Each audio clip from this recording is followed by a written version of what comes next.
Hi there, it's Kevin with Gone Rogue Games here with a Lorcana, if I can get it on the camera right, Lorcana booster box opening for the first chapter because we will be getting Floodborn in, and there was a very small restock of the Lorcana First Chapter, so I thought I'd give this sucker a crack and see what we have in this, as well as I'll be doing a few more box openings for patrons for the Lorcana. So if you do want a Lorcana booster box opened in your honor, just be sure to be a patron and be part of the Discord.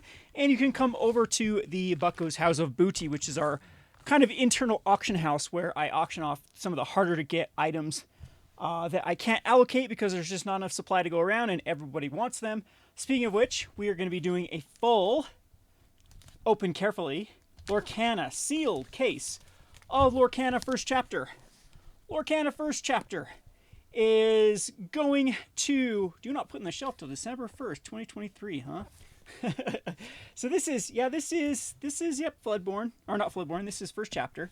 This is the third wave, I believe, of this, and this will be going on the auction house tomorrow. So again, if you want to be eligible for this, typically they still do go under market price when we do auction them off. Sometimes my patrons are really nice to me and want to give back, so they do bid above the kind of market price for them, but typically they still do go for less. So it's another perk of being a patron and supporting the channel and being part of our Discord community.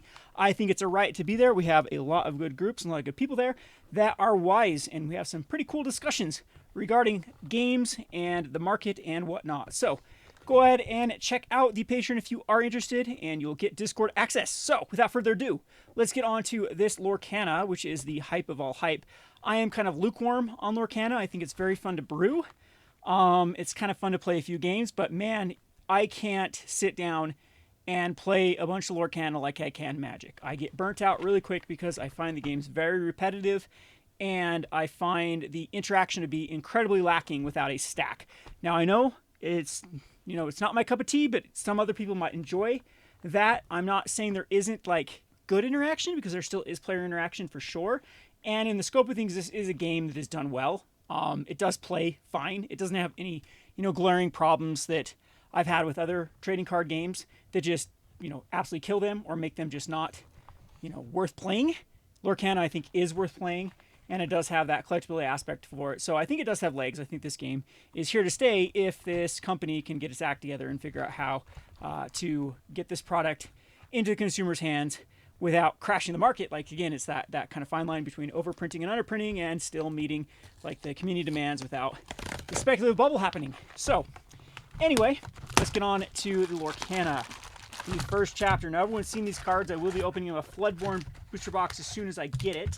But I thought I would go ahead and crack this sucker and see what we get in here, because I think we can still use a few singles if we ever do get Lorcana going. I think one of the reasons why Lorcana died off here at the store is because I didn't have product to support it. So people will come into play and they'd want to like get new cards, and I wouldn't have new cards to play. So that always kills the vibe when there isn't anything to buy when you're really into a new game. All right, I think we're enough of my ugly mug here. We can turn this off and get on to the cards with the Philoctetes. We'll kind of go through these kind of slow at first. I think we've all seen these cards, and kind of get to the hits of the card. And again, I'm going to talk about my experience playing the game and what I like. There's a good card, Grab Your Sword. This is a staple in all the steel decks. It is a board wipe, kind of a pyroclasm type card. And so it's a good hit there. And then we get a Mickey Mouse for our, what do they call this? The super rare. So I think it's like rare, super rare. No, this one, yeah, this is rare, super rare. And then the gold one is the kind of mythic rarity, whatever you want to call it in there. We've got a foil of Abu. So, anyway, like I said, Lorcana is fun to brew. Like, I do like kind of how the game works, how it plays out, and whatnot. And I think it does have legs going forward, and we'll have to see how well Floodborn. Typically, it's like the third or fourth set that really shows if a game has legs or not, because we've seen it with other games like the MetaZoos, and games in the past, too, that will have a lot of Keyforge. That's one that comes to mind. Star Wars, can't remember the Star Wars card game. That it went, they usually go like the first set is over speculated, like people think it's gonna be the magic killer, and then the second set does super well too. The third set does okay, and the fourth set dies off. That's like Now I'm thinking of the, not One Piece, the other anime, My Hero Academia, has kind of followed that trend. That seems to be the trend for card games. So Lorcana really will be the third and fourth set, which I will think will either make or break the game to see if it has legs or not, or have that kind of staying power where people are going to continue to play it long term. We got the Mother Grothel. The one thing I don't like about Lorcana right now, or I think is sad for Lorcana, is they like released in the best time ever and the worst time ever, because the Lorcana hype started happening during the kind of the bubble, the overhyping of collectibles and card games. And so it definitely had the right demographic at the right time. The problem with that is that demographic is actually very, very unstable at this moment. And what we've noticed about collectible card games and trading card games in general is they are not getting Zoomers.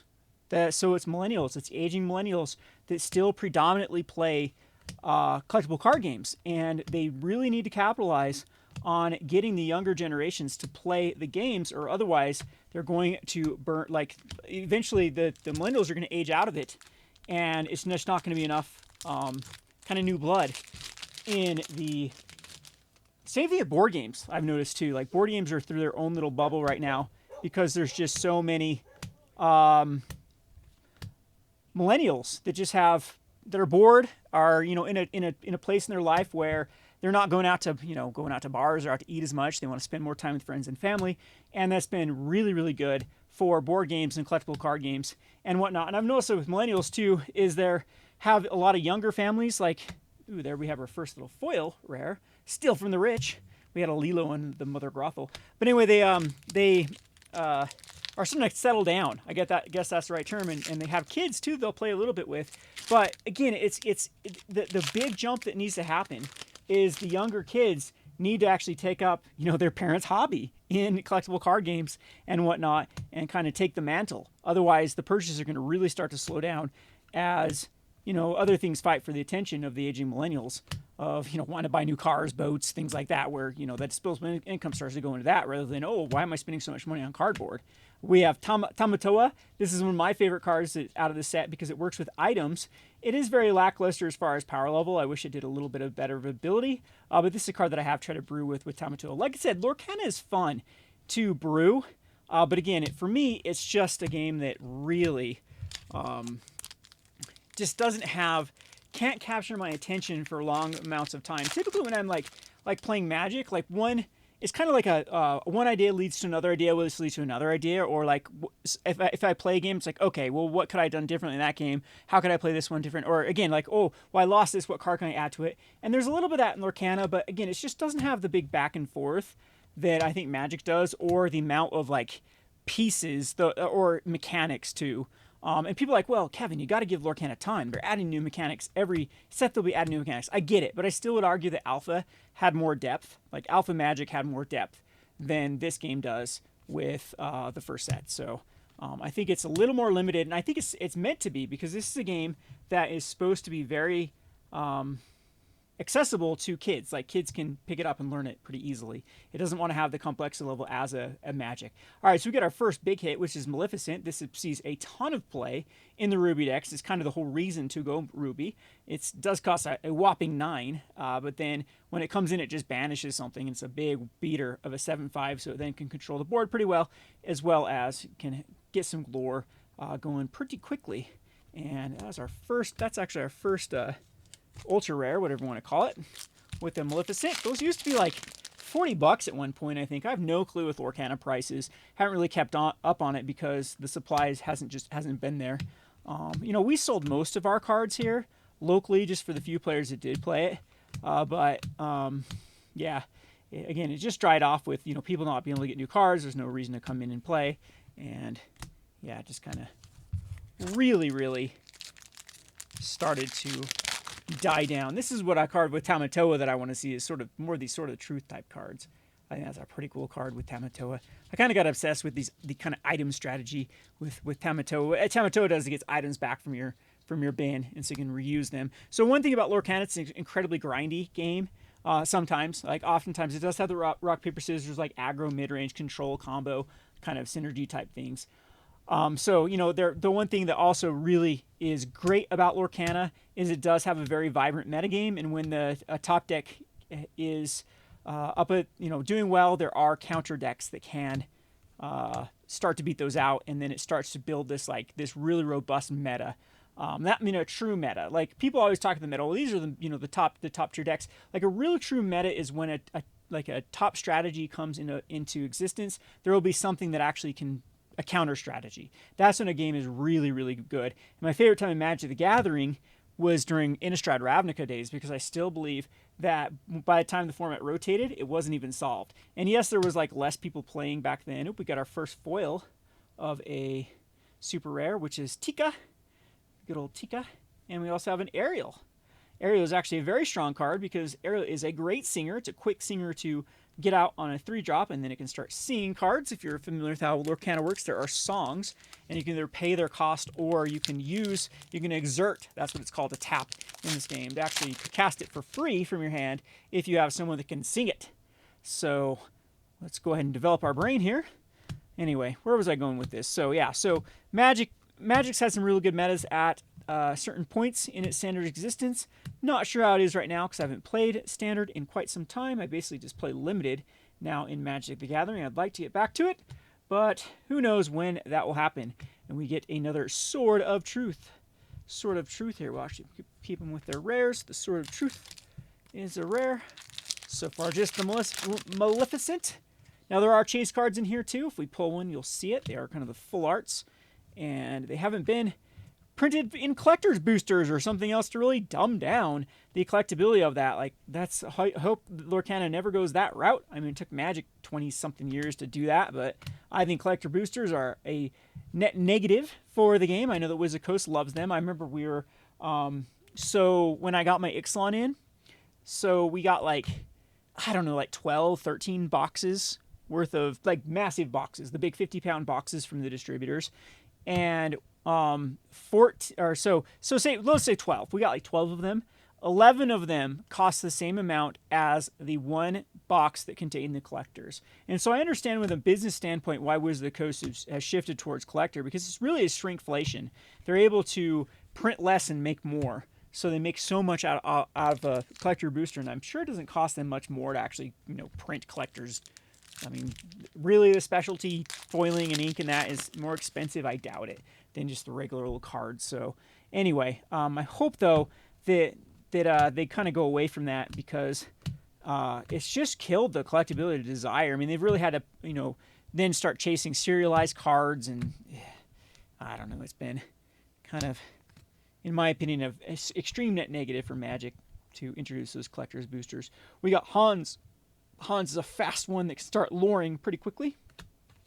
And he's a scheming prince. What a scheming prince. A villain prince. Hans. What kind of name is Hans? I guess I shouldn't be insulting names, because apparently in France, Kevin is an insult word. So I won't go to France, because apparently my name is means the pleb of all plebs. I guess everyone that's a massive pleb names their kid Kevin in France. So there's some sort of saying sucks to be you, your name's Kevin. So, I don't know, I think it's a cute traditional Irish name to go with. Am I Irish? Do Americans even know what they are? I thought I was having a discussion with some Europeans where everyone's like, well, I'm this, I'm that, I'm that. I'm like, oh, geez, I'm a mutt. That's what I kind of like about the United States, is we don't really care here about that sort of stuff. How to get off on this little tangent? Let's go back to the Beast Mirror, which is actually a really cool card in the kind of ramp type strategy to fill back up your hand. And Rafiki and Dr. Facilier's cards. I don't know why I'm starting to name them now. With the Right Rabbit's Pocket Watch. Another rare. And Captain Hook. Captain Hook, really cool pirate. The Scepter of Arendelle. Chosen character gains support. When they request me add their power to another power. Cool. Whenever this character requests, okay, you can still see, you can hit stuff down. I've never quite used this. This is an item that I didn't even look at that could be used in my item strategy, but it's kind of weird. I guess you can make things, then start pick things off, and then quest with some of your good questers and attack with some of your other attackers. We got the Flounder, kind of really generic 1 for a 2/2, and Sergeant Tibbs. So, thing is, this game has really done a good job of showcasing kind of the Disney.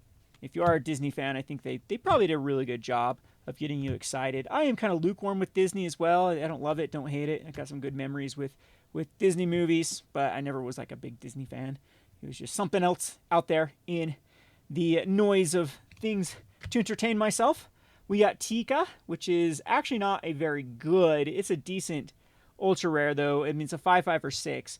And then during your turn, whenever this character banishes another character from a challenge, you gain 2 lore. It just hasn't really found a home. It's kind of weird at this time period. You're not going to, a lot of times aren't going a little back and forth of attacking things. You just want to be lore racing at that point, or the board's already been controlled. Or then, it's things like Maleficent's going to come out and you didn't get any value out of Tika. And then we got Sebastian. You got to kiss the girl. There, see, I'm a singer, so if I was a card, I would have singing like at least one. Come on. I think I'm the most music talentless person in my entire family. Got a couple of them that actually went into music, but not me. I never learned an instrument, nor did I sing, unlike the rest of my siblings. So, we have Stitch. No, I've never actually even seen this movie yet. And then we got Hans, another Hans, with the Steel type this time. When this character questing, you may deal 1 damage to a chosen character. That's kind of cool, actually. Hans is kind of cool. You quest and you can like pick little things off. And we got some goons. I want some underlings. That is my goal in life, to have a bunch of underlings, a bunch of goons working for the Kevin. So, where can I find some goons? That is the question. What kind of status? Whoa, these cards are slippery as they start to go everywhere. I think I might need to start another pile. Wow, they are super slippery. Whatever card was there. Aladdin. We got the Tinkerbell. The other Tinkerbell is super good. Jumbo Jukaba. 1 jump ahead. I used to play this card a lot, and it just felt like kind of a trap card. You ramped up at the cost of a card. Fan the Flames. When you play this character, already chosen character, they can't quest, but they can still challenge something. Double the powder, Mr. Captain Hook. We love pirates. He's not a villain. Come on, he's a good person. Stitch. We got this Stitch sees a lot of play, I believe. Is this the Stitch that sees play? When you play this character, you have 2 or more other characters in play. You may draw 2 cards. So it is a massive 7 drop, but it is a way to feel back. I'm not sure if this is the Stitch one that they play, or if there's another one that is played. But this is there's our foil mythic, which is a Stitch. So hopefully that's the good one or not. Not quite sure. Next up, we got a Jasmine and an Elsa. And a bunch of other commons. I don't know why all of a sudden. Hey, the frying pan, the best weapon in all of... What Mario game was that was the best weapon? Was the frying pan. And it can banish that item. Chosen character can't challenge this turn. Kind of weird about challenging stuff. I guess if you can get on a chosen character can't challenge during their next turn, I guess you can kind of lock things down. Maybe I should try that with Tamatoa. We can, instead of trying to kill the characters, and make sure they just can't challenge it. The problem is like those type of decks, like Lore is the problem, not challenging. And we have Just in Time. I know this card sees a ton of play because you can ramp into a 5-drop. And Belle. This is actually a massive hit. This is one of the best cards in all of the game with Belle because she is insanely good at getting lore. So also, I believe a pretty good... yeah, it's like... There's some other... Yeah, this definitely so. Yeah, this Belle ramps and starts to get a ton of lore. So this is a massive hit. This is like a card that I ran out of quickly. So this box has been pretty good so far. I think you do average 4, so we've already hit the 4 in this box. But we did not hit a ultra super secret rare here. But money-wise, I'm not sure where we're at. I know we've hit 2 massive hits with Maleficent and Belle. I'm not sure what that Stitch is worth. Again, I'm not the greatest person with the kind of Lorcana finance. I know people got really into that. But like I said, it's kind of a weird time in collectibles because we have a massive downturn happening right now with Magic and Pokemon, and Lorcana's in this weird mood here, being like super sought after, but at the same time in a really weak market where, people are extremely bearish because they've seen just the collapse of the big games. The Yu-Gi-Ohs, the Pokemons are just super struggling. Magic's doing okay still. I mean, they just came off record profits, but man, is Pokemon is doing well too, but the problem is they've kind of destroyed their own brand with overprinting. If you don't believe me, just look at the amount of Pokemon that is still out there, and they're doing a bunch of like these Costco and Walmart deals, it's just going to add even more supply into the mix. Then we're not talking about Pokemon. Why am I talking about Pokemon here? Again, the issue with Pokemon is they are playing Icarus right now. They are flying too close to the sun, and I think they're going to destroy their brand. The process, I am not going to be carrying Pokemon anymore, except for just the very, very few orders that people want to pre-order, and I'm not going to be keeping a stock of it because I have no faith after their Crown Zenith reprint 7000. I have no faith in them. Just, hey, we got the regular Stitch here with the Mythic. I have no faith in Pokemon slowing down anytime soon, which is sad because they did. They saw the writing on the wall when Fusion Strike was oversaturated, and they did a reprint hiatus, but then they did a Hold My Beer, and then reprinted the crap out of Crown Zenith, and then now with 151, and the waves of those were just massive. And the problem is, too, they didn't get to the market when it was hot. So they released the massive stuff to the market after no one even wanted 151 anymore. And that's kind of the shelf life of both Magic and Pokemon, it's a cool card, too. I like playing Robin Hood. The kind of the attention span is the thing about card games now, where since Pokemon and Magic have FOMO'd the crap out of new set releases, is people just are always looking forward into the future rather looking at like what exists now. And that used to be what was so cool about Pokemon and Magic, is the older products were things that were really sought after, and the newer products were kind of like, okay, yeah, we'll get them now while they're cheap and play them. But it was the older stuff. Like I always like to say, the whole concept is like Pokemon and Magic aged like fine wine. They didn't spoil like rotten grapes. And now they definitely spoil. Like, no one cares about old sets, and why should you if they're just going to, in Pokemon's case, just, create these EX boxes with all the chase cards in them. So there's no point in now collecting unless you want your ultra chase cards. But as far as utility is concerned, why collect these things if they're just gonna, or why get these for a deck if they're just gonna put them in the X box? Or a starter deck. And then as far as Magic is concerned, they just keep going these crazy products. Like, they just keep pushing the envelope. So everything of the products of yesteryear just seem boring. They just seem, not worth it, comparatively speaking. And they reprint everything good in them anyway. So Lorcana will have to wait and see how this sucker will age, if they can hopefully go kind of the route of Flesh and Blood and say, hey, okay, we'll reprint utility, but we are going to try to make our products in yesteryears actually be desirable. But anyway, we have the Mickey Mouse with the foil rare. We have one less pack to go. And I believe is this like the first booster box opening in the history of booster boxes I've done on this channel where I've actually got it done with like a under 30 minutes. Well, if I can keep stuttering here, I won't get there.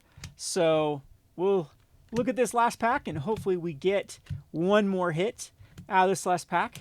We get the foil of the Ultra in here, which I think is, common here, and we don't. So we just end with the Queen, and a Timon, and I'm all over the place. Oh, look at Kevin, can't even get. I need to get like a better setup where I don't have to reach so far. You guys have seen my setup where the camera hits, and it's kind of awkward. We'll figure it out. One of these days we'll get serious here at Vegan Rogue Games and put on the adult pants and start actually doing things professionally. But right now you get what you get, and I appreciate everyone that does enjoy the channel and enjoy what we got going on here. And I appreciate all the support from the patrons. Again, if you do want some Lorcana, all of these suckers, I'm going to keep a few for my locals, but all the rest of it will just go to the patrons. And so I love to give back where I can. I appreciate all of the support, and be looking for, I think, the auctions in the Bucko's House of Booty for the sealed case of Lorcana, as well as Floodborn coming out. I'm not sure how we're going to do it, like a raffle. I don't know how we're going to divvy out who gets what, because there's just not enough. I think I get 20 boxes total of Floodborn, which, again, when I have like 600 orders, at that point, I have 100 patrons that put in for it. It's hard to really, do it fairly. Like, I can do it for who's been the longest, but then it like incentivizes people never to join, because like, well, why do I want to join this massive waiting list? So I don't know. I don't know how to do it. We'll figure it out. I want to be as fair as possible to get them out. So yeah, we'll put a couple on auction. That way I can at least make a little bit of money on this stuff, and the rest will just go at cost to, I guess, the lucky patrons that are able to get him. And hopefully Lorcana can actually be in a space where it is accessible. Again, they need to find that nice fine line of accessibility where there's enough on the market without destroying the market. And again, cars do it, like everything in the world. Computers do it. You think that Intel doesn't release a million processors on purpose because they also know what the market can happen. So all these people that talk about, oh man, I'm gonna get into a rant here if I start like reading YouTube comments and people like, well, it should be, well, they should print it. And you guys need to understand what's good. What's good for the goose is good for the gander. Is that the right expression? There's some that these companies like Pokemon and Lorcana, like they need to make sure that the entire market is making money as well. Otherwise, it just ends up collapsing. So anyway, we don't want to get on a rant here after this very successful video that we got almost under 25 minutes, but I started talking. Geez, I can't do anything right. I will see you guys in the next video. Thanks for watching.